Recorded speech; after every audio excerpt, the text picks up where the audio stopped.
पंजाब दे विच कदे किसी खेती करन वाले ने, किरती बंदे ने, किसी भी तरह की किरत करन वाले ने कदे खुदकुशी नहीं की। दुखी मन ना कहना पै रहा कि साडे धर्म विच ब्याह इदां साडे तां बट्टे सट्टे दे ब्याह नूं भी नहीं इस तरीके नाल मन्निया जांदा। किन्ने माड़े हालात हो गए ने कि अज साहिब श्री गुरु ग्रंथ साहिब जी की हाजरी दे विच नकली ब्याह इस तरीके नाल भी होण लग पे। वो तुसीं सारे मार दिते आ, मरवा दिते आ। जिहड़े पंजाब दा भाडे हिसाब नाल बड़ा माड़ा करन नूं फिरदे सी ते हुण बड़ा पंजाब तरक्की दीआं बुलंदियां छो रिहा ते फिर आ जिहड़े भाणे वापर रहे ने इहदा की हिसाब किताब ते की हो रिहा। जिन्ने पंजाब दे विच दफ्तर खोले आ पासपोर्ट महकमे ने उत्थे धड़ा धड़ लोग पहुंच रहे ने। हर मोड़ ते आईलैट्स सेंटर पीसीओ जिवें खुले हुंदे सी किसी टाइम पीसीओ उवें आईलैट सेंटर खुले हुए ने। ते जिहड़े अखलाक दी नैतिकता दी धीआं कोलों पंजाब दियां कोलों आस कीती जा रही सी ਉਹਦੇ ਸਾਹਮਣੇ ਇੱਕ ਸਵਾਲੀਆ ਨਿਸ਼ਾਨ ਲੱਗਦਾ ਦਿਖ ਰਿਹਾ। ਪਰ ਜੇਕਰ ਆਨੰਦ ਕਾਰਜਾਂ ਤੋਂ ਬਾਅਦ ਵਿਆਹ ਸ਼ਾਦੀਆਂ ਤੋਂ ਬਾਅਦ ਆਹ ਕੁਝ ਹੋਣਾ ਹੈ ਬਹੁਤ ਮੰਦਭਾਗਾ, ਬੜਾ ਮਾੜਾ। ਬੜੇ ਇਹੋ ਜਿਹੇ ਉਹ ਅਫਸਰ ਨੇ ਜਿਨ੍ਹਾਂ ਨੇ ਪਿਛਲੇ ਦੌਰ ਵਿੱਚ ਸਿੱਖ ਨੌਜਵਾਨਾਂ ਦਾ ਘਾਣ ਕਰਨ ਕਰਾਉਣ ਨੂੰ ਜਾਇਜ਼ ਦੱਸਿਆ, ਠੀਕ ਦੱਸਿਆ। ਤੇ ਉਹਨਾਂ ਨੂੰ ਜਦੋਂ ਹੁਣ ਪੁੱਛੀਏ ਵੀ ਭਾਈ ਤੁਸੀਂ ਹੁਣ ਮੁੰਡੇ ਕੁੜੀਆਂ ਸਾਰਾ ਟੱਬਰ ਬਾਹਰ ਨੂੰ ਕਾਹਤੋਂ ਕੱਢਣ ਲੱਗੇ ਹੋਏ ਆ, ਤੁਸੀਂ ਤਾਂ ਪੰਜਾਬ ਕਹਿੰਦੇ ਸੀ ਅਸੀਂ ਬੜਾ ਸਿਕਿਉਰ ਕਰਤਾ, ਬੜਾ ਸੁਰੱਖਿਅਤ ਕਰ ਦਿੱਤਾ। ਏਪੀਐਸ ਗੱਲ ਮੌਕੇ ਸੱਭਿਆਚਾਰਕ ਮੇਲੇ ਲਗਾਉਣੇ ਸ਼ੁਰੂ ਕੀਤੇ। ਇਹ ਪੰਜਾਬ ਦੀ ਧਰਤੀ ਉੱਤੇ ਪੰਜਾਬ ਦੇ ਜਵਾਨੀ ਨੂੰ ਅਸਭਿਅਕ, ਨਸ਼ੇੜੀ, ਅਯਾਸ਼ ਅਤੇ ਬਦਮਾਸ਼ ਬਣਾਉਣ ਦੇ ਲਈ ਜਿਹੜਾ ਸਾਨੂੰ ਇਹ ਬਿਮਾਰੀ ਪਾਈ ਜਾ ਰਹੀ ਹੈ ਨਾ ਕਿ ਪੰਜਾਬ 'ਚ ਰਹੋਣਾ, ਉਹਦੇ ਵਿੱਚ ਇਸ ਗਾਇਕੀ ਦਾ ਵੀ ਯੋਗਦਾਨ ਹੈ। ਤੇ ਕਦੇ ਵਿਸ਼ਾਲ ਕਹੇ ਜਾਂਦੇ ਪੰਜਾਬ ਜਿਹਦੀਆਂ ਸਰਹੱਦਾਂ ਅਫਗਾਨਿਸਤਾਨ ਤੇ ਯਮਨਾ ਨਾਲ ਲੱਗਦੀਆਂ ਸਨ ਨੂੰ ਵੱਡਾ ਖੋਰਾ ਤਾਂ ਦੇਸ਼ ਦੀ ਵੰਡ ਸਮੇਂ ਲੱਗਣਾ ਸ਼ੁਰੂ ਹੋ ਗਿਆ ਸੀ। ਪੰਜਾਬ ਦੇ ਹਾਲਾਤ ਉਤਰਾਅ ਚੜਾਅ ਵਾਲੇ ਤੇ ਅਸਥਿਰਤਾ ਵਾਲੇ ਨੇ। ਅਮਨ ਕਾਨੂੰਨ ਦੀ ਸਥਿਤੀ ਵਿਗੜੀ ਹੋਈ ਆ, ਅੰਦੋਲਨ ਬੜੇ ਚੱਲ ਰਹੇ ਆ, ਡਰ ਦਾ ਮਾਹੌਲ ਆ, ਸਹਿਮ ਦਾ ਮਾਹੌਲ ਆ। ਪੰਜਾਬ ਦੀ ਧਰਤੀ ਤੋਂ ਪੰਥ ਜਿਹੜਾ ਹੈਗਾ ਉਹਨੂੰ ਕਿਵੇਂ ਮਨਫੀ ਕੀਤਾ ਜਾ ਰਿਹਾ, ਕਿਵੇਂ ਇੱਥੇ ਦੂਜੀਆਂ ਬੋਲੀਆਂ, ਦੂਜੇ ਸੱਭਿਆਚਾਰਾਂ ਦੇ ਲੋਕ ਲਿਆ ਕੇ ਵਸਾਏ ਜਾ ਰਹੇ। ਟੀਵੀ 84 ਉੱਤੇ ਪ੍ਰੋਗਰਾਮ ਖਬਰ ਦੀ ਖਬਰ ਦੇਖ ਰਹੇ ਸਾਰੇ ਦਰਸ਼ਕਾਂ ਨੂੰ ਮੈਂ ਸਰਬਜੀਤ ਸਿੰਘ ਘੁਮਾਣ ਫਤਿਹ ਅਰਜ਼ ਕਰਦਾ ਜੀ। ਵਾਹਿਗੁਰੂ ਜੀ ਕਾ ਖਾਲਸਾ, ਵਾਹਿਗੁਰੂ ਜੀ ਕੀ ਫਤਿਹ। ਪੰਥ ਤੇ ਪੰਜਾਬ ਬਹੁਤ ਜ਼ਿਆਦਾ ਔਖ ਭਰੇ, ਸੰਤਾਪ ਭਰੇ ਦਿਨਾਂ ਵਿੱਚੋਂ ਲੰਘ ਰਹੇ ਆ। ਵੈਸੇ ਤਾਂ ਜਿਉਂ ਜੰਮੇ ਤੇ ਬੋਦੀਆਂ ਲੰਮੇ, ਮਤਲਬ ਕਿ ਸਾਡੇ ਇਤਿਹਾਸ ਵਿੱਚ ਕੋਈ ਇਹੋ ਜਿਹਾ ਦਿਨ, ਕੋਈ ਇਹੋ ਜਿਹਾ ਪਲ ਬਹੁਤ ਘੱਟ ਆਇਆ ਜਦੋਂ ਸਕੂਨ ਦੀ ਜ਼ਿੰਦਗੀ ਕਹਿ ਸਕੀਏ ਵੀ ਹੁਣ ਸਿੱਖੀ ਨੂੰ ਜਾਂ ਸਿੱਖਾਂ ਨੂੰ ਕੋਈ ਖਤਰਾ ਨਹੀਂ। ਤੇ ਜਿਹਦੇ ਕੋਲੇ ਕੁਝ ਗਵਾਉਣ ਨੂੰ ਹੋਵੇ ਖਤਰਾ ਉਹਨੂੰ ਹੀ ਹੁੰਦਾ। ਕਿਸੇ ਦੇ ਘਰ ਵਿੱਚ ਸੋਨਾ ਹੋਵੇ, ਚਾਂਦੀ ਹੋਵੇ, ਗਹਿਣੇ ਹੋਣ, ਹੀਰੇ ਹੋਣ, ਉਹਨੂੰ ਖਤਰਾ ਰਹੂਗਾ ਕਿ ਚੋਰ ਆਉਣਗੇ, ਚੋਰ ਪੈਣਗੇ। ਤੇ ਇਵੇਂ ਹੀ ਹੋਰ ਜਿਹੜੀਆਂ ਚੀਜ਼ਾਂ ਨੇ ਉਹ ਜਿਹਦੇ ਕੋਲ ਹੋਣਗੀਆਂ ਨਾ ਉਹਨੂੰ ਖਤਰਾ ਤਾਂ ਰਹੇਗਾ। ਉਹ ਪੰਜਾਬ ਨੂੰ, ਪੰਥ ਨੂੰ ਜਿਹੜੇ ਲੁਟੇਰੇ ਨੇ, ਉਹ ਲੁੱਟਣ ਵਾਲਿਆਂ ਨੇ ਕਦੇ ਕੋਈ ਕਸਰ ਨਹੀਂ ਛੱਡੀ। ਤੇ ਇਹੋ ਜਿਹੇ ਹਾਲਾਤ ਬਣਾ ਦੇਣ ਦੇ ਵਿੱਚ ਵੀ ਕਦੇ ਕਿਸੇ ਨੇ ਕਸਰ ਨਹੀਂ ਛੱਡੀ ਕਿ ਇੱਥੋਂ ਦੇ ਲੋਕ ਜਿਹੜੇ ਆ ਪੰਜਾਬ ਦੇ, ਉਹ ਪੰਜਾਬ ਵਿੱਚ ਰਹਿਣਾ ਗੁਨਾਹ ਮੰਨਣ ਲੱਗ ਜਾਣ ਕਿ ਇੱਥੇ ਰਹਿਣਾ ਨਹੀਂ। ਤੇ ਸਾਡੀਆਂ ਪਿਛਲੀਆਂ ਪੁਸ਼ਤਾਂ ਨੇ ਪੰਜਾਬ ਨੂੰ ਨਹੀਂ ਛੱਡਿਆ। ਕਈ ਚੀਜ਼ਾਂ ਅੱਜ ਦੇ ਦੌਰ ਵਿੱਚ ਨਵੀਆਂ ਵਾਪਰੀਆਂ ਨੇ ਜਿਨ੍ਹਾਂ ਉੱਤੇ ਆਪਾਂ ਚਰਚਾ ਕਰਦੇ ਕਰਾਉਂਦੇ ਰਹਿੰਦੇ ਆ। ਮੈਂ ਕਈ ਵਾਰ ਅੱਗੇ ਵੀ ਇਹ ਗੱਲ ਕਹੀ ਹੈ ਕਿ ਪਿਛਲੇ 5000 ਸਾਲ ਦਾ ਇਤਿਹਾਸ ਪੰਜਾਬ ਦੇ ਵਿੱਚ ਕਦੇ ਕਿਸੇ ਖੇਤੀ ਕਰਨ ਵਾਲੇ ਨੇ, ਕਿਰਤੀ ਬੰਦੇ ਨੇ, ਕਿਸੇ ਵੀ ਤਰ੍ਹਾਂ ਦੀ ਕਿਰਤ ਕਰਨ ਵਾਲੇ ਨੇ ਕਦੇ ਖੁਦਕੁਸ਼ੀ ਨਹੀਂ ਕੀਤੀ ਵੀ ਕਿਸੇ ਨੇ ਧੰਦੇ ਕਰਕੇ ਖੁਦਕੁਸ਼ੀ ਕੀਤੀ ਹੋਵੇ ਵੀ ਆਹ ਧੰਦਾ ਗਲਤ ਹੋ ਗਿਆ। ਪੰਜਾਬ ਦੀ ਧਰਤੀ ਕਿਰਤ ਨੂੰ, ਕਿਰਤੀਆਂ ਨੂੰ ਸਲਾਮ ਕਰਨ ਵਾਲਿਆਂ ਦੀ ਧਰਤੀ ਆ। ਇੱਥੇ ਭਾਈ ਲਾਲੋ ਨੂੰ ਪਿਆਰਿਆ ਜਾਂਦਾ, ਸਤਿਕਾਰਿਆ ਜਾਂਦਾ, ਮਲਕ ਭਾਗੋ ਦੀ ਸੋਚ ਨੂੰ ਤਿਰਸਕਾਰਿਆ ਜਾਂਦਾ। ਇੱਥੇ ਕਿਰਤੀਆਂ ਦਾ, ਹੱਥੀਂ ਕਿਰਤ ਕਰਨ ਵਾਲਿਆਂ ਦਾ ਸਤਿਕਾਰ ਆ ਤੇ ਇਹ ਸਾਰਾ ਕੁਝ ਸਾਨੂੰ ਅੱਜ ਦੇ ਸਮੇਂ ਵਿੱਚ ਵੀ ਲੜਨ ਲਈ, ਜੂਝਣ ਲਈ ਪ੍ਰੇਰਨਾ ਦਿੰਦਾ। ਆ ਜਿਹੜੇ ਕਾਲੇ ਕਾਨੂੰਨਾਂ ਦੇ ਖਿਲਾਫ ਚੱਲ ਰਿਹਾ ਕੰਮ, ਇਹ ਉਹੀ ਜੰਗ ਆ। ਖਾੜਕੂ ਬਾਤ ਤੋਂ ਪਹਿਲਾਂ ਬਹੁਤ ਬਿਰਲੇ ਬੰਦੇ ਸੀ ਜਿਹੜੇ ਪੰਜਾਬ ਤੋਂ ਦੂਜੇ ਰਾਜਾਂ ਨੂੰ, ਦੂਜੀਆਂ ਥਾਵਾਂ ਨੂੰ ਜਾਂਦੇ ਸੀ।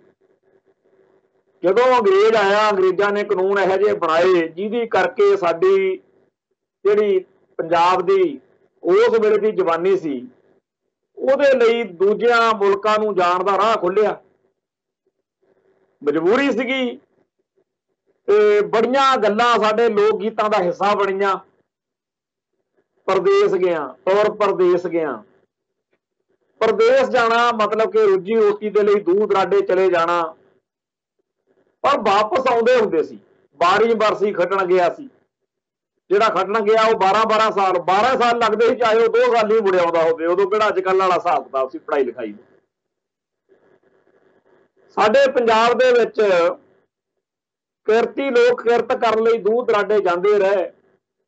ਇੱਥੋਂ ਦੀ ਕਿਰਤ ਨੂੰ ਜਦੋਂ ਆਪਾਂ ਪੜ੍ਹਦੇ ਹਾਂ ਨਾ ਸਕੂਲਾਂ 'ਚ, ਅਸੀਂ ਜਦੋਂ ਇੱਥੇ ਪੜ੍ਹੇ ਆ ਤਾਂ ਉੱਥੇ ਪੜ੍ਹਾਇਆ ਜਾਂਦਾ ਰਿਹਾ ਹੈ, ਹੁਣ ਵੀ ਪੜ੍ਹਾਉਂਦੇ ਹੋਣਗੇ ਕਿ ਅੰਗਰੇਜ਼ਾਂ ਨੇ ਜਿਹੜੀ ਨਵੇਂ ਤਰੀਕੇ ਦੀ ਉਦਯੋਗਿਕ ਕ੍ਰਾਂਤੀ ਇੱਥੇ ਆਈ, ਪਹੀਏ ਦੀ ਕਾਢ ਸਾਰੇ ਸੰਸਾਰ ਵਿੱਚ ਹੀ ਵੈਸੇ ਤਾਂ ਉਹਦੇ ਨਾਲ ਕਾਫੀ ਬਦਲਾਅ ਆਏ, ਪਰ ਜਿਹੜੇ ਪਹਿਲਾਂ ਕਿੱਤੇ ਪੰਜਾਬ ਦੇ ਲੋਕ ਕਰਦੇ ਕਰਾਉਂਦੇ ਸੀ ਉਹਨਾਂ ਨੂੰ ਬੜੀ ਸੱਟ ਵੱਜੀ ਤੇ ਬਹੁਤ ਸਾਰੇ ਲੋਕਾਂ ਨੂੰ ਫਿਰ ਔਖ ਹੋਈ ਤੇ ਉਹ ਹੋਰਨਾਂ ਮੁਲਕਾਂ ਨੂੰ ਕੰਮਾਂ ਕਾਰਾਂ ਨੂੰ ਗਏ। ਫੌਜ ਵਿੱਚ ਭਰਤੀ ਵੀ ਇੱਥੋਂ ਹੀ ਨਿਕਲੀ ਤੇ ਜਦੋਂ ਪਹਿਲੀ ਵੱਡੀ ਜੰਗ ਲੱਗੀ ਆ ਜਾਂ ਦੂਜੀ ਸੰਸਾਰ ਜੰਗ ਤੱਕ ਇਹ ਗੱਲਾਂ ਹੋਈਆਂ ਕਿ ਅੰਗਰੇਜ਼ ਨੇ ਭਰਤੀ ਕਰ ਲੈਣੇ ਪੰਜਾਬ ਦੇ ਜਾਂ ਹੋਰਨਾਂ ਥਾਵਾਂ ਤੋਂ। ਪੰਜਾਬ ਦੇ ਆਪਾਂ ਗੱਲ ਕਰਦੇ ਹਾਂ ਤਾਂ ਉਹਨਾਂ ਨੂੰ ਜਦੋਂ ਕਈ ਸਾਲ ਜਦੋਂ ਮੁੜਨਾ ਨਾ, ਫਿਰ ਉਹ ਜਿਹੜੇ ਆ ਬੋਲੀਆਂ ਬਣੀਆਂ ਸਾਡੀਆਂ, ਬਸਰੀ ਦੀ ਲਾਮ ਟੁੱਟ ਜੇ ਮੈਂ ਰੰਡੀਆਂ ਸੁਹਾਗਣ ਹੋਵਾਂ, ਤੇ ਪਤਾ ਨਹੀਂ ਉੱਥੇ ਮਰ ਮੁਰ ਜਾਣਾ, ਮੈਂ ਰੰਡੀ ਹੋ ਜਾਣਾ, ਤੇ ਜੇ ਕਿਤੇ ਲਾਮ ਬੰਦ ਹੋ ਜੇ ਮੈਂ ਸੁਹਾਗਣ ਹੋ ਜੂ, ਜੇ ਮੈਨੂੰ ਪਤਾ ਲੱਗ ਜੇ ਕਿ ਲੜਾਈ ਖਤਮ ਹੋ ਗਈ, ਜਿਉਂਦਿਆਂ 'ਚ ਹੋ ਜੂ ਮੈਂ। ਸੋ ਜਿਹੜੀਆਂ ਆ ਪਿੱਛੇ ਜੇ ਇੱਕ ਫਿਲਮ ਵੀ ਇਸੇ ਵਿਸ਼ੇ ਤੇ ਆਈ ਜਿਹਦੇ ਵਿੱਚ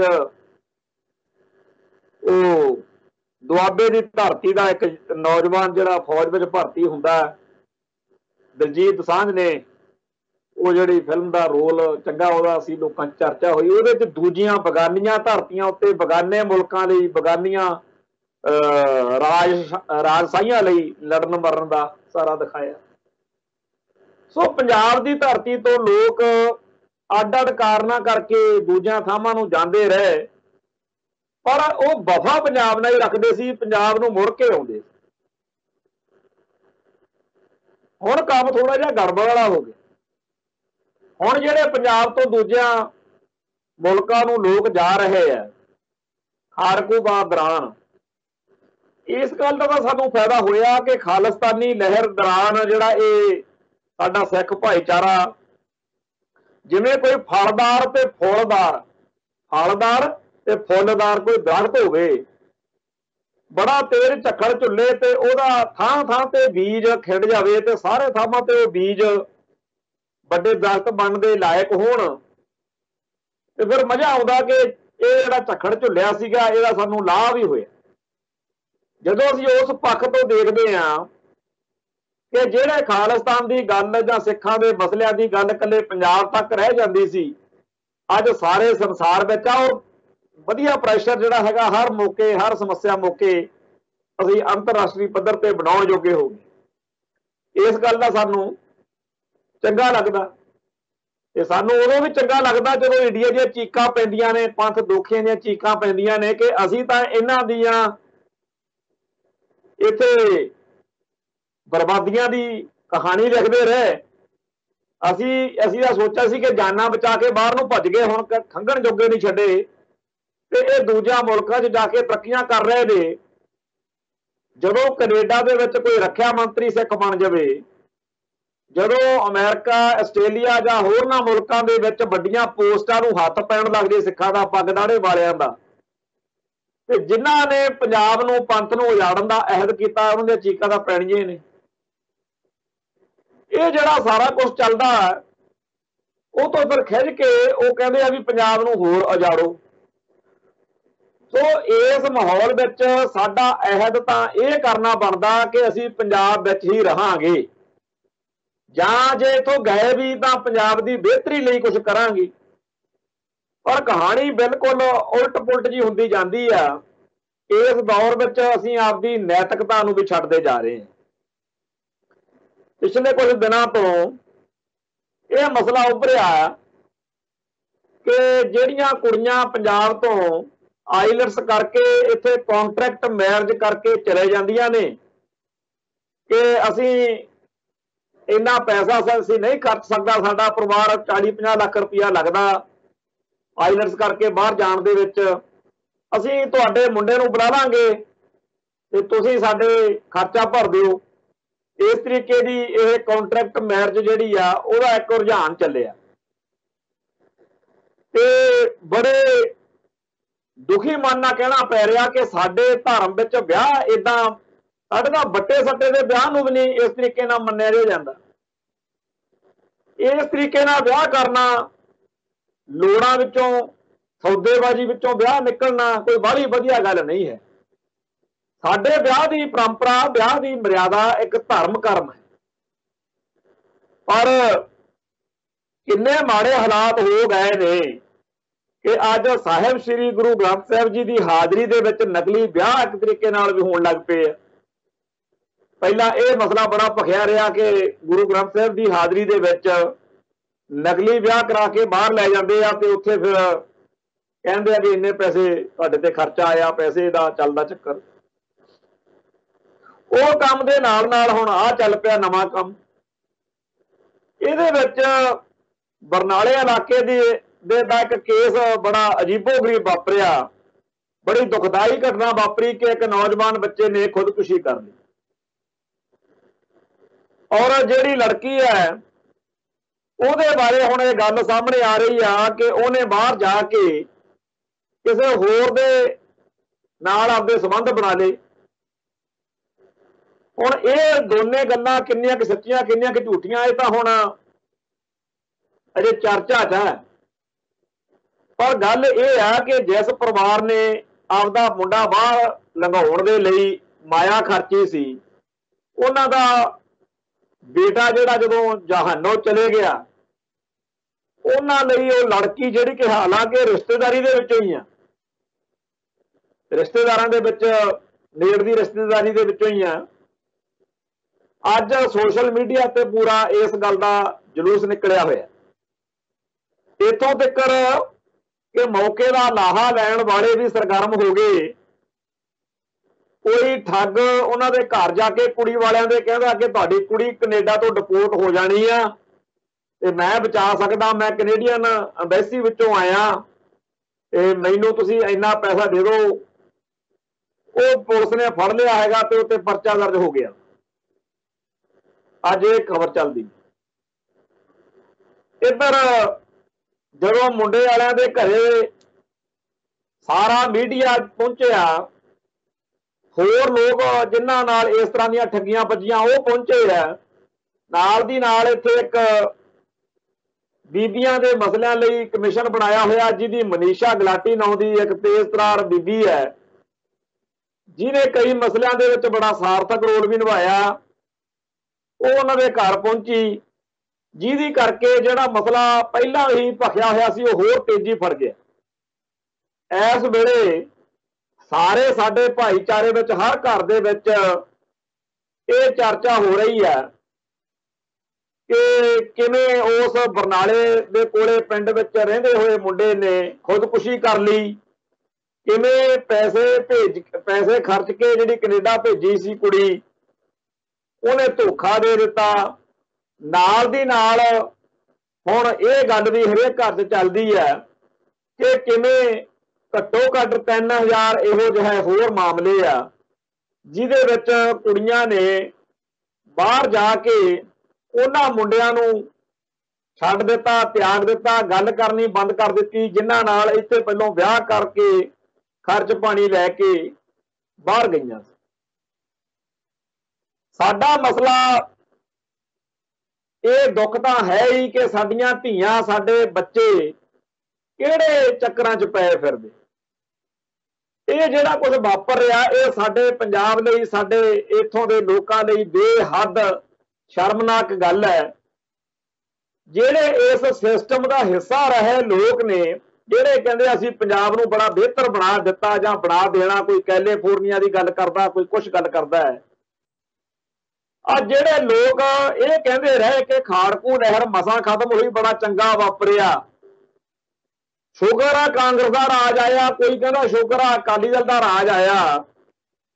वो ये जिहड़ा भाना वापर रहा हुण वो सोचण कि जे खाड़कू लहर तो निजात पाउण तो बाद बड़े वधिया हालात हो चुके ने, वो तुसीं सारे मार दिते आ, मरवा दिते आ। जिहड़े पंजाब दा तुहाडे हिसाब नाल बड़ा माड़ा करन नूं फिरदे सी ते हुण बड़ा पंजाब तरक्की दीआं बुलंदियां छो रिहा, ਤੇ ਫਿਰ ਆ ਜਿਹੜੇ ਭਾਣੇ ਵਾਪਰ ਰਹੇ ਨੇ ਇਹਦਾ ਕੀ ਹਿਸਾਬ ਕਿਤਾਬ ਆ, ਇਹ ਕੀ ਹੋ ਰਿਹਾ। ਆਪਾਂ ਪਿਛਲੇ ਦਿਨੀ ਇੱਕ ਖਬਰ ਦੇ ਉੱਤੇ ਸਟੋਰੀ ਕੀਤੀ ਸੀ ਵੀ ਪਾਸਪੋਰਟਾਂ ਦੀ ਖੇਤੀ ਹੋ ਰਹੀ ਹੈ। ਜਿੰਨੇ ਪੰਜਾਬ ਦੇ ਵਿੱਚ ਦਫ਼ਤਰ ਖੋਲ੍ਹੇ ਆ ਪਾਸਪੋਰਟ ਮਹਿਕਮੇ ਨੇ, ਉੱਥੇ ਧੜਾ ਧੜ ਲੋਕ ਪਹੁੰਚ ਰਹੇ ਨੇ। ਹਰ ਮੋੜ ਤੇ ਆਈਲੈਟਸ ਸੈਂਟਰ, ਪੀਸੀਓ ਜਿਵੇਂ ਖੁੱਲੇ ਹੁੰਦੇ ਸੀ ਕਿਸੇ ਟਾਈਮ ਪੀਸੀਓ, उवें आईलैट सेंटर खुले हुए ने। बच्चे बच्चियां पूरी मेहनत करते ने ते हरेक नूं ये लगदा कि इत्थों भज जाना। ते इस भज भजईए दे विच कई अनैतिक ते पुठे सिद्धे जिहड़े कारे ने वो भी होणगे ही होणगे। ते आ जिहड़ी एक गल हजे खुली है, इहो जिहियां कई होर चीज़ां सामने आउणगीआं। जिहड़ा आ काम खुलिया ना कि जी ब्याह करवा के मुंडे वालों का खर्चा करवा के बाहरले मुल्कां च कनेडा जां होरनां मुल्कां च सैट होण तो बाद लड़कियां ने कुड़ियां ने मुंडियां नूं त्याग दिता ते उत्थे जाके कईयां बारे चर्चा कि उन्हां ने होरां नाल संबंध बना लए। ਇਹ ਜਦੋਂ ਗੱਲ ਵਾਪਰੀ ਤਾਂ ਇੱਥੇ ਨਾਲ ਇਹ ਚੱਕਰ ਚੱਲਿਆ ਕਿ ਜੀ ਉਹ ਕੁੜੀ ਨੂੰ ਛੇਤੀ ਡਿਪੋਰਟ ਕਰੋ। ਹੁਣ ਇੱਕ ਤਾਂ ਮੁੰਡਾ ਜਹਾਨੋਂ ਚਲੇ ਗਿਆ, ਉਹਨਾਂ ਦਾ ਦੁੱਖ ਵੱਖਰਾ, ਤੇ ਜਿਹੜੇ ਮਾਪੇ ਉਸ ਲੜਕੀ ਦੇ ਨੇ ਜਾਂ ਹੋਰ ਜਿੰਨੀਆਂ ਲੜਕੀਆਂ ਨੇ ਉਹਨਾਂ ਬਾਰੇ ਅਜੇ ਕਿਸੇ ਨੂੰ ਕੋਈ ਬਾਹਲੀ ਹਮਦਰਦੀ ਵਾਲੀ ਗੱਲ ਸਾਹਮਣੇ ਨਹੀਂ ਆਈ। ਸਾਰਿਆਂ ਦੀ ਹਮਦਰਦੀ, ਕਿਉਂਕਿ ਇਸ ਟਾਈਮ ਜਿੰਨੇ ਚੈਨਲਾਂ ਵਾਲੇ ਨੇ ਜਾਂ ਸੋਸ਼ਲ ਮੀਡੀਆ ਤੇ ਹੈ ਉਹ ਠੱਗੀ ਦਾ ਸ਼ਿਕਾਰ ਹੋਏ ਮੁੰਡਿਆਂ ਦਾ ਪੱਖ ਜਿਹੜਾ ਹੈਗਾ ਉਹ ਪੇਸ਼ ਕਰ ਰਹੇ ਨੇ। ਕੁੜੀ ਵਾਲਿਆਂ ਦੀ ਜਿਨ੍ਹਾਂ ਦੀ ਜੱਗ ਹਸਾਈ ਹੋ ਰਹੀ ਹੈ, ਜਿਨ੍ਹਾਂ ਬਾਰੇ ਚਰਚਾ ਹੋ ਰਹੀ ਆ, ਉਹ ਵੀ ਇਸੇ ਸਮਾਜ ਦਾ ਹਿੱਸਾ ਨੇ। ਉਹਨਾਂ ਦਾ ਬਹੁਤਿਆਂ ਦਾ ਪੱਖ ਜਿਹੜਾ ਹੈ ਉਹ ਸਾਹਮਣੇ ਨਹੀਂ ਆਇਆ। ਅਸੀਂ ਸਮਝਦੇ ਹਾਂ ਕਿ ਇਹ ਜਿਹੜਾ ਚਰਚਾ ਏਡੇ ਵੱਡੇ ਪੱਧਰ ਤੇ ਹੋਣ ਲੱਗੀ ਆ, ਹੋ ਸਕਦਾ ਕੁਛ ਅੱਧ ਪਚੱਧੇ ਸਹੀ, ਕੁਛ ਕੁੜੀਆਂ ਜਿਹੜੀਆਂ ਨੇ ਉਹ ਆਪਦੀ ਗਲਤੀ ਨੂੰ ਮੰਨ ਕੇ ਜੋ ਇਹ ਉਹਨਾਂ ਨੇ ਵਿਆਹ ਕੀਤੇ ਨੇ ਇਹਨਾਂ ਨੂੰ ਪੂਰੇ ਕਰਨ ਲਈ ਧਿਆਨ ਦੇਣਗੀਆਂ। ਪਰ ਸਾਡਾ ਜਿਹੜਾ ਮਸਲਾ ਜਿੱਤੇ ਅਸੀਂ ਚਿੰਤਾ ਕਰ ਰਹੇ ਹਾਂ ਉਹ ਇਹ ਆ ਕਿ ਪੰਜਾਬ ਦੀ ਧਰਤੀ ਉੱਤੇ ਕਿੱਥੇ ਅਸੀਂ ਅਣਖਾਂ ਗੈਰਤਾਂ ਦੀ ਗੱਲ ਕਰਨ ਵਾਲੇ ਲੋਕ, ਕਿੱਥੇ ਪੰਜਾਬ ਦੀ ਉਹ ਜਵਾਨੀ ਜਿਹਦੇ ਬਾਰੇ ਸਾਡੇ ਢਾਡੀ ਗਾਉਂਦੇ ਰਹੇ ਆ ਕਿ ਸੈਰ ਉੱਚਾ ਕਰਕੇ ਜਿਉਣਾ ਜਾਣਦੇ ਗੱਭਰੂ ਪੰਜਾਬ ਦੇ, ਧੌਣ ਉੱਚੀ ਕਰਕੇ ਜਿਉਣਾ ਜਾਣਦੇ ਗੱਭਰੂ ਪੰਜਾਬ ਦੇ। ਅੱਜ ਪੰਜਾਬ ਦੀ ਜਵਾਨੀ ਜਿਹੜੀ ਆ ਉਹਦੇ ਬਾਰੇ ਬਹੁਤ ਸਾਰੇ ਪੱਖਾਂ ਤੋਂ ਉਹਨੂੰ, ਉਹਦੇ ਅਕੀਦੇ ਤੋਂ, ਇਸ਼ਟ ਤੋਂ, ਉਹਦੇ ਨੈਤਿਕਤਾ ਤੋਂ ਉਹਨੂੰ ਡੇਗਿਆ ਜਾ ਰਿਹਾ। ਤੁਹਾਡੇ ਸਾਹਮਣੇ ਹੈ ਕਿ ਪੰਜਾਬ ਦੀਆਂ ਧੀਆਂ ਜਿਹੜੀਆਂ ਸੀ, ਸਾਡੇ ਪੰਜਾਬ ਦੇ ਲੋਕ ਇੱਕ ਗੱਲ ਕਹਿੰਦੇ ਹੁੰਦੇ ਸੀ ਵੀ ਜਿਸ ਘਰ ਤੋਂ ਹੁਣ ਧੀਏ ਚਲੀ ਗਈਆਂ ਤੇਰੀ ਉੱਥੋਂ ਅਰਥੀ ਉੱਠਣੀ ਚਾਹੀਦੀ। ਮਤਲਬ ਕਿ ਹੁਣ ਮੌਤ ਤੱਕ ਤੇਰਾ ਇਸੇ ਘਰ ਨਾਲ ਹੀ ਤੇਰਾ ਸਾਰਾ ਕੁਝ ਹੈ। ਪਰ ਆ ਜਿਹੜਾ ਘਟਨਾਕ੍ਰਮ ਵਾਪਰਿਆ ਇਹਦੇ ਵਿੱਚ ਤੁਹਾਡੇ ਸਾਹਮਣੇ ਆ ਕੀ ਕੁਝ ਹੋ ਰਿਹਾ। सो ਜਿਹੜੇ अखलाक की नैतिकता की ਧੀਆਂ ਕੋਲੋਂ पंजाब ਦੀਆਂ ਕੋਲੋਂ आस की जा रही सी ਉਹਦੇ सामने एक सवालिया निशान लगता दिख रहा। तो इस मौके आपो आपदे घोड़े भजाई रखण की गल नालों मेरे ख्याल दे विच सानू सारिਆਂ ਨੂੰ ਸਾਂਝੀ ਜ਼ਿੰਮੇਵਾਰੀ ਦਾ एहसास करना चाहिए। मीडिया के राही एक माहौल सिरजण की लोड़ है कि ਜਿਹੜੀਆਂ ਧੀਆਂ ਜਿਹੜੀਆਂ ਬੱਚੀਆਂ गलत राह पै रही ने कुराहे पै रही ने ਉਹਨਾਂ ਨੂੰ ਇਹ ਦੱਸਿਆ ਸਮਝਾਇਆ ਜਾਵੇ ਕਿ ਭਾਈ ਤੁਹਾਡੇ ਮਾਪਿਆਂ ਦੀ ਪੱਗ ਨੂੰ ਦਾਗ ਲੱਗ ਰਿਹਾ। ਇਹ ਜਿਹੜਾ ਕੁਝ ਤੁਸੀਂ ਕਰਾ ਰਹੀਆਂ ਇਹ ਗਲਤ ਹੈ। मैं तो पिछे जे एक प्रोग्राम च बड़ी इस गल ते खुशी जाहिर की सी कि हुण जात गोत जिहड़ी असीं छडाउण तो बड़ा पंथ तत्पर रहा वो सातों इन्ने प्रचार नाल काम नहीं ठीक होया। चलो आईलैट सेंटरां ने कनेडा जाण दे लालच ने लोकां नूं कहना शुरू करवा दिता है कि चाहे किसी भी जात बरादरी दे होइए असीं आनंद कारज करवाउणे ब्याह कराने। पर जेकर आनंद कारजां तो बाद ब्याह शादियां तो बाद आ कुछ होना है बहुत मंदभागा बड़ा माड़ा। ते इहदे लई एक चीज होर कि जे पंजाब प्रति वफादारी नहीं रखनी, जे परिवार प्रति समाज प्रति पंथ प्रति वफादारी नहीं रखनी, ये उदों भी माड़ी गल है। पंजाब की धरती तो टुट ही जाना है। साडी पिछली पीढ़ी के बारे ये असी बड़ी तसल्ली नाल गल कहते हैं। आ पिछे जे इंडिया टूडे ने भी लिखा सी 20 साल पहला की गल है कि पंजाब जिहड़ा है वो आर्थिक पक्षों बहुत ज़्यादा घिरिया होया है और पंजाब दे विच बाहरले मुल्कां तो आउण वाले सरमाए नाल गड्डी चली जाती। पंजाब दे लोकां नूं बाहरले भाईचारे तो बड़ी वड्डी आस रही है। पंजाब दे सिखां दे पंथ दे मसलियां बारे आ किसानी संघर्ष चलिया NI वाले चीकां मारदे फिरदे सी कि जी बाहरले मुल्कां तो लंगर लई फंड आ रहे ते पंजाब दे लोकां ने हस के कहा कि ये तो साडे धर्म करम दा हिस्सा वा, जिथे लंगर लगदा सी दसमत कढदे आ, ये तुसीं किवें गलत कह सकदे। सो जिहड़ी एक स्थिति यह है कि साडे मुंडे कुड़ियां दा बाहर जाना बड़ा जरूरी हो गया। दूजी स्थिति यह है कि जिहड़ियां इस बाहर जान जमाउण दे चक्कर च नवें समीकरण नवीं माड़ियां चंगियां गल्लां वापर रही ने, उहदे बारे भी सानू आपदे फर्ज चेते होने चाहिए। पंजाब वाकया ही बहुत बुरे हालात विच है ते हुण तां वो भी मनदे आ। बड़े इहो जिहे पुलिस अधिकारी ने, बड़े इहो जिहे वो अफसर ने जिन्हां ने पिछले दौर विच सिख नौजवानों का घाण करन कराउण नूं जायज़ दस्सिया, ठीक दस्सिया। ते उन्हां नूं जदों हुण पुछीए भी भाई तुसीं हुण मुंडे कुड़ियां सारा टब्बर बाहर नूं काहतों कढण लगे होए हो, तुसीं तां पंजाब कहंदे सी असीं बड़ा सिक्योर करता, बड़ा सुरੱਖਿਅਤ कर दिता। जदों इस मुल्क का एक एजेंडा आ कि पंजाब नूं इत्थे पंथ बसदा होण करके, क्योंकि पंजाब बसदा गुरां दे नाम ते, इहदी सज़ा देनी आ पंजाब नूं हर हीले खत्म करना, मरिया मेट करना, इत्थों दी सिख सिविलाइजेशन का बेड़ा गर्क करना है। तो उहदे खिलाफ जदों लोग उठे तो आ जिहड़े पुलिस अधिकारी तां होर प्रशासनिक अधिकारी जिहड़े अज फाइलां चक्की फिरदे आ भी असीं आपदे निआणे बाहर कढणे आ, इन्हां ने उस जंग दे विच दूजे पासे दुश्मन का साथ दिता, पंजाब दे वैरियां का साथ दिता। ते नाल दी नाल इत्थे गल कर लईए गौण पानी वालियां दी। KPS गिल मौके सभ्याचारक मेले लवाउणे शुरू कीते सी, किते जयप्रदा नाइट, कदे श्री देवी नाइट। ये सारे प्रोग्राम जिहड़े सी ये पंजाब की धरती उत्ते पंजाब के जवानी नूं असभ्यक, नशेड़ी, अयाश अते बदमाश बनाउण दे लई सी। ਤੇ ਅੱਜ ਉਹ ਗਾਇਕੀ ਜਿਹੜੀ ਆ ਉਹ ਸਿਖਰਾਂ ਛੂ ਰਹੀ। ਦੋ ਤਰ੍ਹਾਂ ਦੀ ਗਾਇਕੀ ਹੁੰਦੀ ਹੈ, ਸਾਹਿਤ ਵੀ ਕਲਮਕਾਰ ਵੀ ਦੋ ਤਰ੍ਹਾਂ ਦੇ। ਇੱਕ ਸਦਾਚਾਰ ਨਾਲ ਜੁੜੇ ਹੋਏ ਨੇ, ਉਹ ਗੀਤਕਾਰ, ਉਹ ਗਾਇਕ ਜਿਹੜੇ ਪੰਜਾਬ ਦੇ ਲੋਕਾਂ ਦਾ ਜਾਂ ਕਿਸੇ ਵੀ ਖਿੱਤੇ ਦੇ ਲੋਕਾਂ ਦਾ ਮਨੋਰੰਜਨ ਵੀ ਕਰਨ, ਪਰ ਸਦਾਚਾਰ ਦਾ ਸਾਥ ਦੇਣ, ਲੋਕਾਂ ਨੂੰ ਚੰਗੇ ਸਹੀ ਦਿਸ਼ਾ ਵੱਲ ਤੋਰਨ ਦੀ ਗੱਲ ਕਰਾਉਣ।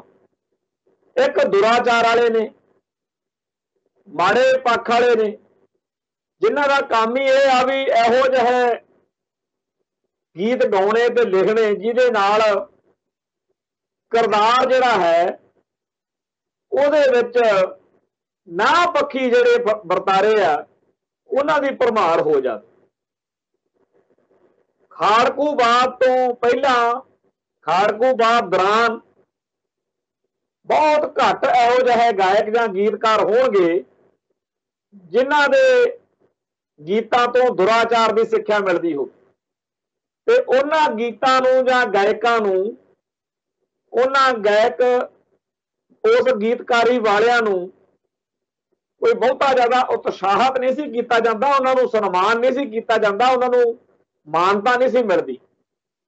ਇਸੇ ਕਰਕੇ ਜਿਹੜੇ ਗਾਇਕ ਸੀ ਉਹ ਆਪਦੇ ਉਸਤਾਦ ਕੋਲੋਂ ਜਦੋਂ ਸਿੱਖਦੇ ਸੀ ਤਾਂ ਉਸਤਾਦ ਕਹਿੰਦਾ ਸੀ ਮੇਰੀ ਪੱਗ ਦੀ ਲਾਜ ਰੱਖੀ, ਦੇਖੀ ਮੇਰੇ ਨਾਂ ਨੂੰ ਬੱਟਾ ਨਾ ਲਾ ਦੀ ਕਿ ਕਿਹੋ ਜਿਹੇ ਭੈੜੇ ਗੀਤ ਗਾਉਂਦਾ, ਕਿਹਦਾ ਇਹ ਚੰਡਿਆ ਹੋਇਆ। ਪਰ 1992-93 ਵਿੱਚ ਜਦੋਂ ਸੱਭਿਆਚਾਰਕ ਮੇਲਿਆਂ ਵਾਲਾ ਕੰਮ ਚੱਲਿਆ, ਉਦੋਂ ਥੋੜੇ ਬਹੁਤੇ ਪੈਸੇ ਖਰਚ ਕੇ ਗਾਉਣ ਵਾਲੇ ਬਣਨ ਦਾ ਕੰਮ ਚੱਲ ਪਿਆ, ਉਸਤਾਦਾਂ ਕੋਲੇ ਜਾਣ ਦੀ ਲੋੜ ਨਹੀਂ ਰਹੀ। ਉਹ ਪੱਗ ਦਾ ਜਾਂ ਉਸਤਾਦ ਦੇ ਨਾਂ ਦਾ ਖਿਆਲ ਹੀ ਨਹੀਂ। ਫਿਰ ਇਹੋ ਜਿਹੇ ਗਾਇਕ ਅਤੇ ਗੀਤਕਾਰ ਉਹ ਸਾਹਮਣੇ ਆਏ ਜਿਨ੍ਹਾਂ ਨੇ ਉਹ ਗੀਤ ਲਿਖੇ ਜਿਹੜੇ ਨਾ ਪੱਖੀ ਵਰਤਾਰਿਆਂ ਨਾਲ ਨੌਜਵਾਨੀ ਨੂੰ ਜੋੜਦੇ ਸੀ, ਤੇ ਉਹ ਛੇਤੀ ਮਸ਼ਹੂਰੀ ਮਿਲ ਜਾਂਦੀ ਆ।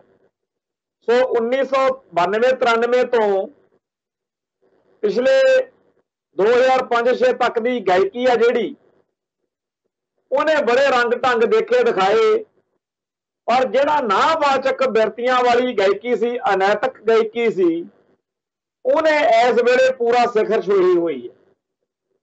ਇਹ ਤਾਂ ਸਾਨੂੰ ਪਤਾ ਹੈ ਕਿ ਉੱਚਾ ਪੁਲ ਜਿਹੜਾ ਹੈ ਉਹ ਜਦੋਂ ਉਚਾਈ ਪੂਰੀ ਤੇ ਚਲੇ ਜਾਂਦਾ ਨਾ, ਜਿੰਨਾ ਉੱਪਰ ਉੱਠ ਸਕਦਾ ਹੈ, ਉਦੋਂ ਬਾਅਦ ਨਿਵਾਣ ਸ਼ੁਰੂ ਹੋ ਜਾਂਦੀ।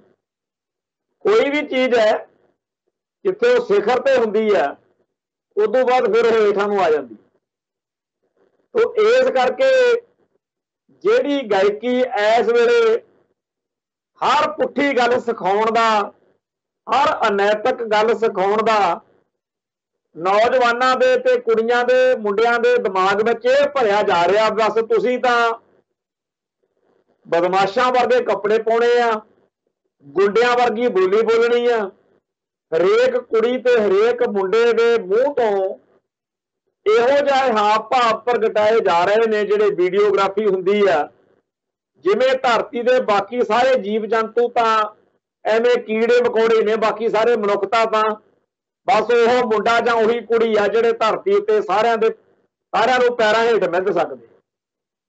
ਇਹੋ ਜਿਹਾ ਬੋਲ, ਇਹੋ ਜਿਹੀਆਂ ਗੱਲਾਂ ਜਿਵੇਂ ਸਾਰੀ ਦੁਨੀਆ ਨੂੰ ਟਿੱਚਰਾਂ ਕਰਨ ਵਾਲੀਆਂ ਗੱਲਾਂ। ਕੋਈ ਰਸ ਨਹੀਂ, ਕੋਈ ਗਾਇਕੀ ਦਾ ਮਾਪਦੰਡ ਨਹੀਂ, ਪਰ ਪੰਜਾਬ ਦੇ ਜਾਂ ਦੁਨੀਆ ਭਰ ਦੇ ਵਿੱਚ ਸਾਰੇ ਜਿਹੜੇ ਨੌਜਵਾਨ ਨੇ ਉਹਨਾਂ ਨੂੰ ਕਰਾਹੇ ਪਾਉਂਦੀ, ਨਸ਼ਿਆਂ ਵੱਲ ਤੋਰਦੀ, ਬਦਮਾਸ਼ੀਆਂ ਵੱਲ ਤੋਰਦੀ, ਮਰਨ ਮਰਾਉਣ ਵਾਲੇ ਪਾਸੇ ਤੋਰਦੀ ਗਾਇਕੀ ਆ ਜਿਹੜੀ, ਉਹ ਫਿਰ ਇੱਥੇ ਆ ਜਿਹੜਾ ਕਲਚਰ ਜਿਹਦੀ ਆਪਾਂ ਪਹਿਲਾਂ ਗੱਲ ਕਰਦੇ ਸੀ ਉਹਨੂੰ ਵੀ ਪ੍ਰਮੋਟ ਕਰਦੀ ਆ ਕਿ ਕੈਨੇਡਾ ਅਮਰੀਕਾ ਜਾਓ, ਵੱਡੇ ਵੱਡੇ ਜਿਹੜੇ ਕੋਟ, ਵੱਡੀਆਂ ਪੈਂਟਾਂ, ਪਤਾ ਨਹੀਂ ਕੀ ਕੁਛ ਗੱਡੀਆਂ, ਉਹ ਸਾਰਾ ਕੁਝ ਜਿਹੜਾ ਹੈਗਾ ਉਹ ਇਸ ਗਾਇਕੀ ਦੇ ਰਾਹੀਂ ਜਿੱਥੇ ਹੋਰ ਬਹੁਤ ਸਾਰਾ ਕੁਝ ਆ ਰਿਹਾ, ਉਹ ਜਿਹੜਾ ਸਾਨੂੰ ਇਹ ਬਿਮਾਰੀ ਪਾਈ ਜਾ ਰਹੀ ਹੈ ਨਾ ਕਿ ਪੰਜਾਬ 'ਚ ਰਹਿਣਾ, ਉਹਦੇ ਵਿੱਚ ਇਸ ਗਾਇਕੀ ਦਾ ਵੀ ਯੋਗਦਾਨ ਹੈ। ਸੋ ਹਰ ਉਹ ਤਰੀਕਾ ਵਰਤਿਆ ਜਾ ਰਿਹਾ ਕਿ ਪੰਜਾਬ ਦੀ ਧਰਤੀ, ਪੰਜਾਬ ਦੇ ਲੋਕੋ ਰਹਿਣ ਯੋਗ ਨਹੀਂ ਹੈ। ਦੁਨੀਆ ਨੂੰ ਇਹ ਦਰਸਾਇਆ ਜਾ ਰਿਹਾ ਕਿ ਇੱਥੇ ਰਹਿਣਾ ਤਾਂ ਬੜਾ ਪਾਪ ਵਾਲੀ ਗੱਲ ਹੈ। ਅੱਜ ਦੇ ਅਖਬਾਰ ਦੇ ਵਿੱਚ ਅਜੀਤ ਵਿੱਚ ਬਰਜਿੰਦਰ ਸਿੰਘ ਹਮਦਰਦ ਨੇ ਸੰਪਾਦਕੀ ਲਿਖੀ ਆ, ਜਿਹਦਾ ਨਾਮ ਟਾਈਟਲ ਉਹਨੇ ਖੁਰਦਾ ਪੰਜਾਬ ਲਿਖਿਆ, ਤੇ ਉਹਦੇ ਵਿੱਚ ਉਹਨੇ ਇਹੀ ਸਾਰਾ ਰੋਣਾ ਰੋਇਆ ਤੇ ਕਦੇ ਵਿਸ਼ਾਲ ਕਹੇ ਜਾਂਦੇ ਪੰਜਾਬ ਜਿਹਦੀਆਂ ਸਰਹੱਦਾਂ ਅਫਗਾਨਿਸਤਾਨ ਤੇ ਯਮਨਾ ਨਾਲ ਲੱਗਦੀਆਂ ਸਨ ਨੂੰ ਵੱਡਾ ਖੋਰਾ ਤਾਂ ਦੇਸ਼ ਦੀ ਵੰਡ ਸਮੇਂ ਲੱਗਣਾ ਸ਼ੁਰੂ ਹੋ ਗਿਆ ਸੀ। ਜਦੋਂ ਸੂਬੇ ਦਾ 60% ਹਿੱਸਾ ਪਾਕਿਸਤਾਨ ਚਲੇ ਗਿਆ ਸੀ, ਉਸ ਤੋਂ ਬਾਅਦ 1966 ਚ ਰਹਿੰਦੇ ਪੰਜਾਬ ਦਾ ਅੱਧਾ ਹਿੱਸਾ ਸਨ ਜਿਹੜਾ ਖੋਹ ਕੇ ਹਰਿਆਣੇ ਤੇ ਹਿਮਾਚਲ ਨੂੰ ਦੇਤਾ। ਫਿਰ ਰਾਜਧਾਨੀ ਖੋਲੀ, ਮਸ਼ੀਨੀਕਰਨ, ਵਿਗਿਆਨਕ ਖੋਜਾਂ ਤੇ ਕਿਸਾਨਾਂ ਦੀ ਮਿਹਨਤ ਕਰਕੇ ਇੱਥੇ ਹਰਾ ਇਨਕਲਾਬ ਆਇਆ ਸੀ। ਪਰ ਸਮਾਂ ਪਾ ਕੇ ਜਿਹੜਾ ਹਰਾ ਇਨਕਲਾਬ ਸੀ ਉਹ ਵੀ ਪਛੜ ਗਿਆ। ਸਮੇਂ ਦੇ ਨਾਲ ਇਹਦੇ ਨਾ ਪੱਖੀ ਜਿਹੜੇ ਅਸਰ ਆ ਉਹ ਹੁਣ ਵਧੇਰੇ ਉਜਾਗਰ ਹੋਣ ਲੱਗ ਪਏ ਤੇ ਸੂਬੇ ਦੇ ਪਾਕਿਸਤਾਨ, ਅਫਗਾਨਿਸਤਾਨ ਤੇ ਕੇਂਦਰੀ ਏਸ਼ੀਆ ਦੇ ਮੁਲਕਾਂ ਨਾਲ ਵਪਾਰ ਨੂੰ ਗੁਆਂਢੀ ਦੇਸ਼ ਪਾਕਿਸਤਾਨ ਨਾਲ ਅਕਸਰ ਤਣਾਅ ਬਣੇ ਰਹਿਣ ਕਾਰਨ ਧੱਕਾ ਲੱਗਦਾ ਰਿਹਾ ਹੈ। ਹੁਣ ਤਾਂ ਪਿਛਲੇ ਲੰਮੇ ਸਮੇਂ ਤੋਂ ਇਹਨੂੰ ਪੂਰੀ ਤਰ੍ਹਾਂ ਬ੍ਰੇਕਾਂ ਲੱਗੀਆਂ ਹੋਈਆਂ ਨੇ। ਕਦੀ ਅੰਮ੍ਰਿਤਸਰ, ਬਟਾਲਾ, ਗੁਰਾਇਆ ਤੇ ਲੁਧਿਆਣਾ ਆਦਿ ਸ਼ਹਿਰਾਂ 'ਚ ਵੱਡੇ ਪੱਧਰ ਤੇ ਸਨਅਤੀ ਉਤਪਾਦਨ ਹੁੰਦਾ ਸੀ। ਇਹਦੇ ਨਾਲ ਵਪਾਰ ਨੂੰ ਵੀ ਹੁਲਾਰਾ ਮਿਲਦਾ ਰਿਹਾ, ਪਰ ਹੁਣ ਅੰਮ੍ਰਿਤਸਰ ਤੇ ਬਟਾਲਾ ਤਾਂ ਇਸ ਪੱਖੋਂ ਮੂੰਹ ਤੇ ਮੂੰਹ ਹੀ ਜਾ ਪਏ ਨੇ। ਲੁਧਿਆਣਾ, ਗੁਰਾਇਆ ਤੇ ਮੰਡੀ ਗੋਬਿੰਦਗੜ੍ਹ ਦੀ ਸਨਅਤ ਪੂਰੀ ਤਰ੍ਹਾਂ ਸੰਕਟਗ੍ਰਸਤ ਹੋ ਕੇ ਸਹਿਕ ਰਹੀ ਜਾਪਦੀ ਹੈ। 2 ਮਹੀਨੇ ਪਹਿਲਾਂ ਕੇਂਦਰ ਸਰਕਾਰ ਵੱਲੋਂ ਇਸ ਦੇ ਗੁਆਂਢੀ ਪਹਾੜੀ ਰਾਜਾਂ ਦੀ ਸਨਅਤ ਨੂੰ ਉਤਸ਼ਾਹਿਤ ਕਰਨ ਲਈ ਬਹੁਤ ਸਾਰੀਆਂ ਛੋਟਾਂ ਦੇਣ ਦਾ ਐਲਾਨ ਕੀਤਾ ਗਿਆ ਸੀ, ਜਿਹਦੇ ਅਸਰ ਵਜੋਂ ਪੰਜਾਬ ਦੀ ਸਨਅਤ ਵੱਡੀ ਹੱਦ ਤੱਕ ਇਹਨਾਂ ਰਾਜਾਂ 'ਚ ਚਲੀ ਗਈ। ਭਾਵੇਂ ਕਿ ਬਹੁਤੇ ਸਨਅਤਕਾਰਾਂ ਨੇ ਹਾਲੇ ਵੀ ਉੱਥੇ ਆਪਣੇ ਕੁਝ ਯੂਨਿਟ ਕਾਇਮ ਰੱਖੇ ਹੋਏ ਨੇ। ਪੰਜਾਬ ਦੀ ਕੱਲ ਦੀ ਵੱਡੀ ਸਨਅਤ ਅੱਜ ਆਂਧਰਾ ਪ੍ਰਦੇਸ਼, ਗੁਜਰਾਤ, ਤੇਲੰਗਾਨਾ ਤੇ ਰਾਜਸਥਾਨ ਵਿੱਚ ਲੱਗੀ ਦੇਖੀ ਜਾ ਸਕਦੀ ਹੈ। ਗਾਂ ਉਹਨਾਂ ਨੇ ਅੰਕੜੇ ਦੇ ਕੇ ਬਿਜਲੀ ਦੇ ਬਾਰੇ ਤੇ ਕੇਂਦਰ ਦੀਆਂ ਨੀਤੀਆਂ ਬਾਰੇ, ਹੋਰ ਜੰਮੂ ਕਸ਼ਮੀਰ ਬਾਰੇ ਗੱਲ ਕੀਤੀ ਆ, ਟੈਕਸਾਂ ਦੀ ਗੱਲ ਕੀਤੀ ਆ, ਪਰ ਮੋਟੇ ਤੌਰ ਦੇ ਉੱਤੇ ਜਿਹੜਾ ਗੱਲ ਉਹਨਾਂ ਨੇ ਕੱਢੀ ਆ ਉਹ ਇਹ ਆ ਕਿ ਪੰਜਾਬ ਦੇ ਹਾਲਾਤ ਉਤਰਾਅ ਚੜਾਅ ਵਾਲੇ ਤੇ ਅਸਥਿਰਤਾ ਵਾਲੇ ਨੇ। ਅਮਨ ਕਾਨੂੰਨ ਦੀ ਸਥਿਤੀ ਵਿਗੜੀ ਹੋਈ ਆ, ਅੰਦੋਲਨ ਬੜੇ ਚੱਲ ਰਹੇ ਆ, ਡਰ ਦਾ ਮਾਹੌਲ ਆ, ਸਹਿਮ ਦਾ ਮਾਹੌਲ ਆ। ਸਾਰਾ ਕੁਝ ਲੈ ਕੇ ਉਹਨਾਂ ਨੇ ਇਹੀ ਕਿਹਾ ਕਿ ਲਗਾਤਾਰ ਲੱਗਦਾ ਜਾ ਰਿਹਾ ਇਹ ਖੋਰਾ ਕੱਲ੍ਹ ਨੂੰ ਪੰਜਾਬੀਆਂ ਲਈ ਅਜਿਹਾ ਝੋਰਾ ਬਣ ਜਾਏਗਾ ਜਿਸ ਚੋਂ ਨਿਕਲ ਸਕਣਾ ਉਹਨਾਂ ਲਈ ਬੇਹੱਦ ਮੁਸ਼ਕਲ ਹੋਵੇਗਾ। ਹੁਣ ਬਰਜਿੰਦਰ ਸਿੰਘ ਹਮਦਰਦ ਇੱਥੇ ਪੰਜਾਬ ਦੇ ਵਿੱਚ ਇੱਕ ਲੀਡਿੰਗ ਅਖਬਾਰ ਦੇ ਵਿੱਚ ਇਹ ਗੱਲ ਜਦੋਂ ਲਿਖਦੇ ਆ ਤਾਂ ਉਸ ਮੌਕੇ ਪੰਜਾਬ ਦਾ ਦਰਦ ਰੱਖਣ ਵਾਲੇ ਲੋਕੋ, ਇਹ ਜਿਹੜੇ ਅਖਬਾਰਾਂ ਵਾਲੇ ਨੇ ਇਹ ਉਹੀ ਅਜੀਤ ਆ ਜਿਹਦਾ ਜਿਹੜਾ ਖਾਲਿਸਤਾਨੀ ਖਾੜਕੂ ਸੰਘਰਸ਼ ਮੌਕੇ ਸਭ ਤੋਂ ਵੱਧ ਹਰਮਨ ਪਿਆਰਾ ਹੁੰਦਾ ਸੀ। ਤੇ ਉਦੋਂ ਲੱਗਦਾ ਸੀ ਕਿ ਖਾਲਿਸਤਾਨੀ ਸੰਘਰਸ਼ ਦਾ ਸਭ ਤੋਂ ਵੱਡਾ ਹਮਾਇਤੀ ਇਹੀ ਅਖਬਾਰ ਆ, ਪਰ ਅੱਜ ਆਪਾਂ ਨੂੰ ਪਤਾ ਕਿੱਥੇ ਖੜੀ ਹੈ ਗੱਲ। ਗੱਲ ਫੇਰ ਉੱਥੇ ਹੀ ਆ ਜਾਂਦੀ ਆ ਕਿ ਪੰਜਾਬ ਤੇਰਾ ਕੀ ਬਣੂ। ਸਤਿਕਾਰਯੋਗ ਸਵਰਗਵਾਸੀ ਸਰਦਾਰ ਜਸਵੰਤ ਸਿੰਘ ਕੰਵਲ, ਮੈਂ ਉਹਨਾਂ ਦੇ ਨਾਲ ਨਿੱਜੀ ਤੌਰ ਤੇ ਵੀ ਤਕਰਾਰ ਕੀਤੀ ਹੋਈ ਹੈ ਕਿ ਤੁਸੀਂ ਤੁਹਾਡੇ ਅੰਦਰਲਾ ਕਾਮਰੇਡ ਮਰਿਆ ਨਹੀਂ। ਉਹ ਜਿੱਦ ਕਰਦੇ ਸੀ ਕਿ ਨਹੀਂ ਮੈਂ ਪੰਜਾਬ ਨੂੰ ਸਮਰਪਿਤ ਹਾਂ, ਤੇ ਉਹਨਾਂ ਨੇ ਪੰਜਾਬ ਨੂੰ ਸਮਰਪਿਤ ਹੋ ਕੇ ਪੰਥ ਨੂੰ ਆਪ ਦੇ ਨਜ਼ਰੀਏ ਅਨੁਸਾਰ ਸੇਧ ਦੇਣ ਵਾਲੀਆਂ ਕਈ ਲਿਖਤਾਂ ਵੀ ਲਿਖੀਆਂ, ਜਿਹੜੀਆਂ ਉਹਨਾਂ ਦੀਆਂ ਕਿਤਾਬਾਂ ਨੇ। ਉਹਨਾਂ ਦੇ ਵਿੱਚ ਇਹੀ ਦਰਦ ਕਹਾਣੀ ਹੈ ਕਿ ਪੰਜਾਬ ਦੀ ਬੋਲੀ, ਪੰਜਾਬ ਦਾ ਸੱਭਿਆਚਾਰ ਕਿਵੇਂ ਉਜਾੜਿਆ ਜਾ ਰਿਹਾ, ਪੰਜਾਬ ਦੀ ਧਰਤੀ ਤੋਂ ਪੰਥ ਜਿਹੜਾ ਹੈਗਾ ਉਹਨੂੰ ਕਿਵੇਂ ਮਨਫੀ ਕੀਤਾ ਜਾ ਰਿਹਾ, ਕਿਵੇਂ ਇੱਥੇ ਦੂਜੀਆਂ ਬੋਲੀਆਂ, ਦੂਜੇ ਸੱਭਿਆਚਾਰਾਂ ਦੇ ਲੋਕ ਲਿਆ ਕੇ ਵਸਾਏ ਜਾ ਰਹੇ। ਸਾਰੇ ਕਾਸੇ ਦੇ ਉੱਤੇ ਕਿਹੜੀ ਚਿੰਤਾ ਜਸਵੰਤ ਸਿੰਘ ਕੰਵਲ ਨੇ ਕੀਤੀ, ਅੱਜ ਸੁੱਖ ਨਾਲ ਬਰਜਿੰਦਰ ਸਿੰਘ ਹਮਦਰਦ ਨੇ ਵੀ ਕਰ ਲਈ, ਹੋਰ ਵੀ ਲੋਕ ਕਰਦੇ ਹੈ। ਗੱਲ ਫੇਰ ਉਹੀ ਹੈ ਕਿ ਚਿੰਤਾ ਕਰਨ ਵਾਲਿਆਂ ਦੀ ਕੋਈ ਕਮੀ ਨਹੀਂ, ਪਰ ਜਦੋਂ ਪੰਜਾਬ ਦੇ ਹੱਕਾਂ ਲਈ, ਪੰਜਾਬ ਦੇ ਹਿੱਤਾਂ ਲਈ ਕੋਈ ਮੈਦਾਨ ਵਿੱਚ ਆਉਂਦਾ ਹੈ, ਉਹਨੂੰ ਫਿਰ ਕਹਿੰਦੇ ਆ ਜੀ ਇਹ ਬੜਾ ਮਾੜਾ। ਇੱਕ ਤਾਂ ਗੱਲ ਇਹ ਆ ਨਾ, ਕਹਿੰਦੇ ਭਗਤ ਸਿੰਘ ਜੰਮੇ ਜ਼ਰੂਰ ਪਰ ਗੁਆਂਢੀਆਂ ਦੇ, ਪਰ ਜਿਹੜੇ ਬਣਨਾ ਵੀ ਚਾਹੁੰਦੇ ਆ ਉਹਨਾਂ ਨੂੰ ਕਿਹੜਾ ਆਪਾਂ ਫੁੱਲ ਪਾਉਂਦੇ ਆ। ਅੱਜ ਬੜਾ ਦੁੱਖ ਵਾ ਕਿ ਸਾਡੇ ਮੁੰਡੇ ਕੁੜੀਆਂ ਅਨੈਤਿਕਤਾ ਦੇ ਹੜ੍ਹ ਵਿੱਚ ਹੜ੍ਹ ਕੇ ਵਿਦੇਸ਼ਾਂ ਨੂੰ ਭੱਜੇ ਜਾ ਰਹੇ। ਪਰ ਜੇਕਰ ਨੌਜਵਾਨੀ ਨੇ ਇੱਥੇ ਹਥਿਆਰ ਚੱਕੇ ਸੀ ਕਿ ਪੰਜਾਬ ਨੂੰ ਅਣਖ ਗੈਰਤ ਵਾਲਿਆਂ ਦਾ ਇੱਥੋਂ ਇਹੋ ਜਿਹਾ ਮਾਹੌਲ ਬਣਾ ਦੇਾਂਗੇ, ਇੱਥੋਂ ਇਹੋ ਜਿਹੇ ਹਾਲਾਤ ਬਣਾ ਦੇਾਂਗੇ ਕਿ ਦੂਜੇ ਸੂਬਿਆਂ ਦੇ ਲੋਕ ਇੱਥੇ ਆ ਕੇ ਕਿਰਤ ਭਾਲਿਆ ਕਰਨਗੇ, ਪਰ ਕੋਈ ਗੱਲ ਬਣੀ ਨਹੀਂ ਬਣ ਦਿੱਤੀ।